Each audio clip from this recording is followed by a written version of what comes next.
विद्यार्थ्यांच्या दृष्टीने या क्षणाची सर्वात मोठी बातमी समोर आली आहे। बातमी आहे नीट परीक्षेसंदर्भातली। नीट यूजी 2024च्या परीक्षेत ग्रेस मार्क मिळालेल्या 1563 मुलांचे निकाल आता रद्द केले जातील। नीट घोटाळ्यासंदर्भात सुप्रीम कोर्टात केंद्र सरकारने ही माहिती सादर केली आहे। निकाल रद्द झालेल्या विद्यार्थ्यांना पुन्हा एकदा परीक्षा देण्याची मुभा सुद्धा सरकारकडून दिली जाते। पात्र विद्यार्थ्यांचं काउन्सिलिंग, त्यांचे प्रवेश ही सगळी प्रक्रिया सुरूच असेल। काउन्सिलिंग आणि प्रवेश प्रक्रिया रद्द करण्यास मात्र नकार दिला जातोय। सोमेश कोलगे आपल्याला अधिक माहिती देतील। सोमेश, या सगळ्या वादासंदर्भात, याचिकेसंदर्भात केंद्र सरकारने सुप्रीम कोर्टात आज काय सांगितलं नेमकं?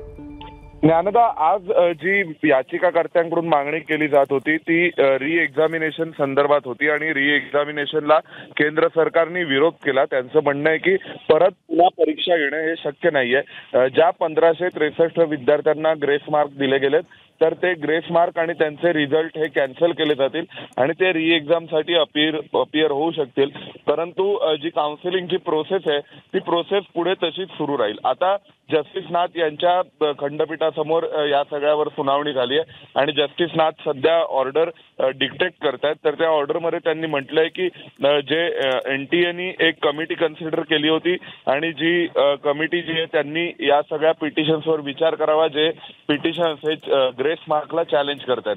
म्हणजे ग्रेस मार्कच्या विरोधातल्या पिटिशन्सचा त्या कमिटीने विचार करावा असं न्यायाधीशांनी म्हटलेलं आहे आणि स्वतः केंद्र सरकारने म्हटलं की आम्ही अशा प्रकारे ग्रेस मार्कचं जे दिले गेलेले आहेत ते ग्रेस मार्क आम्ही कंटिन्यू करणार नाही, किंबहुना त्यांचे निकाल हे रद्द ठरवले जातील असं स्वतः केंद्र सरकारने सांगितलंय।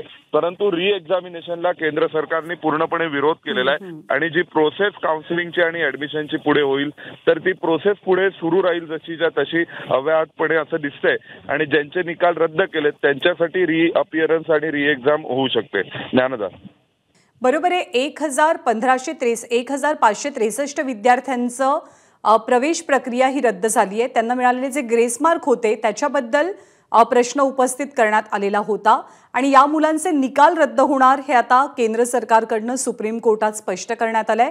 सोमेश, अगदी थोडक्यात बऱ्याचशा याचिका या नीट यूजी परीक्षेसंदर्भात दाखल होत्या। आणखी कोणकोणत्या याचिका अजूनही प्रलंबित असल्याचं कळतंय? त्यामध्ये वेगवेगळ्या स्वरूपाच्या याचिका आहेत। एक तर याचिका या ग्रेस मार्कला चॅलेंज करणाऱ्या होत्या। दुसऱ्या याचिकांमध्ये काही ठिकाणी गैरप्रकार झाल्याचं म्हटलं गेलं आणि त्या अनुषंगाने चौकशी करावी, SITच्या मार्फत सुप्रीम कोर्टाने चौकशीचे आदेश द्यावेत असं म्हटलं गेलेलं आहे। आता जे ग्रेस मार्कचं प्रकरण आहे त्यात एनटीएनी असं म्हटलं की एनटीएनी जी कमिटी कॉन्स्टिट्यूट केली होती त्या कमिटीच्या रिकमेंडेशनच्या आधारे ग्रेस मार्क दिले गेले होते, त्यामुळे ते आम्ही आता रद्द करण्याचा निर्णय घेतोय। तर त्यावर त्यांनी म्हटलंय की या सगळ्या म्हणजे सुप्रीम कोर्टाने असं म्हटलंय की ज्यांचे स्कोर कार्ड्स आहेत हे सगळे कॅन्सल्ड आणि विड्रॉन स्टेटमध्ये, त्यामुळे त्यांच्यासाठी री एक्झामिनेशन होईल। बरोबर, म्हणजे सध्या ग्रेस मार्क संदर्भातली जी याचिका होती ती जवळपास निकाली निघाल्याचं कळतंय। पण यामध्ये सगळ्यात महत्त्वाचा प्रश्न किंवा मुद्दा हाही उपस्थित झालाय की 1563 जणांचे निकाल रद्द झालेत। मग जे रँकिंग असतं अशा परीक्षांमध्ये रँकिंग सगळ्यात महत्त्वाचं असतं। मग रँकिंग बदलणार का? जर ही 1563 मुलं मायनस होत असतील निकालामधनं तर इतर मुलं जी त्यांच्या खालोखाल आहेत त्यांना पुढे प्रमोशन मिळणार का रँकिंगच्या बाबतीत? हा मुद्दा मात्र अनुत्तीर्ण राहिलेला आहे। सोमेश, धन्यवाद हे सगळ्या माहितीबद्दल। एबीपी माझा, उघडा डोळे बघा नीट।